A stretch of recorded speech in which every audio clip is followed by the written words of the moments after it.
ಮುಂಜಾನೆಯ ಶುಭ ನಮನಗಳು. ನಮ್ಮ ಶಾಲೆಯಲ್ಲಿ ಬಾಲಿಕಾ ಜಾಗೃತಿ ಕಾರ್ಯಕ್ರಮವನ್ನು ಹಮ್ಮಿಕೊಂಡಿದ್ದೆವು.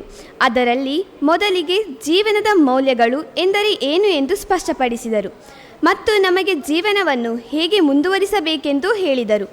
ಮತ್ತು ಇವರು ಹೆಣ್ಣು ಮಕ್ಕಳ ಹಕ್ಕುಗಳನ್ನು ತಿಳಿಸಿಕೊಟ್ಟರು ಹಾಗೂ ನಮಗೆ ಗೊತ್ತಿಲ್ಲದ ವಿಷಯಗಳನ್ನು ತಿಳಿಸಿದರು. ದಿನನಿತ್ಯ ಪರಿಸರ ಸ್ವಚ್ಛತೆ ಸಂರಕ್ಷಣೆ ಬಗ್ಗೆ ತಿಳಿಸಿದರು. ಹೆಣ್ಣು ಮಕ್ಕಳಿಗೆ ಜಾಗೃತರಾಗಿ ಹೇಗೆ ಇರಬೇಕೆಂದು ತಿಳಿಸಿಕೊಟ್ಟರು.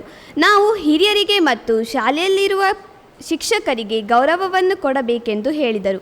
ಅವರಿಂದ ನಮ್ಮ ಜೀವನಕ್ಕೆ ಅರ್ಥವಿದೆ ಎಂದು ತಿಳಿಯಿತು.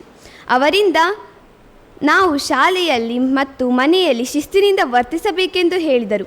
ಈಗಾಗಲೇ ನಾವು ನಮ್ಮ ಪರಿಸರವನ್ನು ನಾಶ ಮಾಡಿದ್ದೇವೆ. ಇನ್ನು ಮುಂದೆಯಾದರೂ ನಮ್ಮ ಪರಿಸರವನ್ನು ನಾಶ ಮಾಡುವುದು ಬೇಡ. ಬದಲಿಗೆ ನಮ್ಮ ಪರಿಸರವನ್ನು ಸ್ವಚ್ಛತೆ ಮತ್ತು ಸಂರಕ್ಷಣೆಯಿಂದ ನೋಡಿಕೊಳ್ಳೋಣ.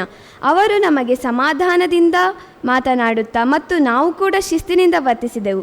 ನಮಗೆ ಈ ಕಾರ್ಯಕ್ರಮ ತುಂಬ ಇಷ್ಟವಾಯಿತು ಎಂದು ಹೇಳುತ್ತಾ ನನ್ನ ಈ ಪುಟ್ಟ ಅನಿಸಿಕೆಯನ್ನು ಮುಕ್ತಾಯಗೊಳಿಸುತ್ತಿದ್ದೇನೆ. ಅವಕಾಶಕ್ಕಾಗಿ ಧನ್ಯವಾದಗಳು.